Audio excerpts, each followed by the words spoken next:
Cette histoire se passe dans un hôpital de campagne où le chirurgien n'est pas sur place en permanence.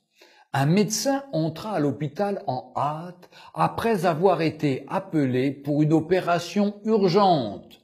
Il répondit à l'appel, changea rapidement ses vêtements et alla directement au bloc opératoire. Là, il trouva le père du garçon qui faisait les 100 pas dans le hall. En voyant le médecin arriver, le papa s'écria « Mais pourquoi avez-vous pris tant de temps pour venir? Vous ne savez pas que la vie de mon fils est en danger? Vous n'avez pas le sens de vos responsabilités ?»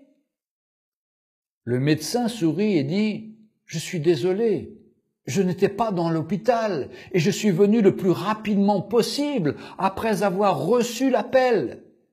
Et maintenant je souhaite que vous calmiez afin que je puisse faire mon travail. » « Me calmer? Mais si c'était votre fils, vous calmeriez-vous? Si votre propre fils meurt maintenant, que feriez-vous? » dit le père en colère.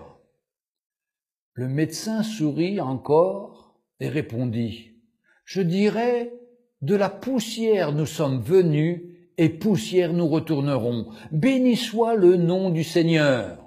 Les médecins ne peuvent pas prolonger des vies.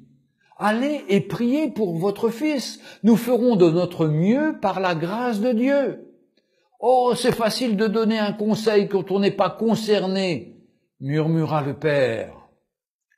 L'opération dura quelques heures, après lesquelles le médecin sortit, satisfait et content. « Merci Seigneur, votre fils est épargné. Si vous aviez d'autres questions, demandez à l'infirmière. » Une fois le médecin parti, le père dit à l'infirmière « Pourquoi est-il si arrogant ? Il ne pouvait pas attendre quelques minutes pour me parler de l'état de mon fils ?» L'infirmière répondit, les larmes dans les yeux. « Son fils est mort hier dans un accident de voiture. Il était à l'enterrement quand nous l'avons appelé pour opérer votre fils.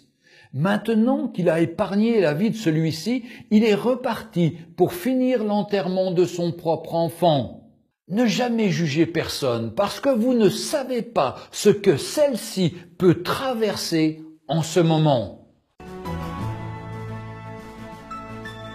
Retrouvez Un jour une histoire sur www.365histoire.com.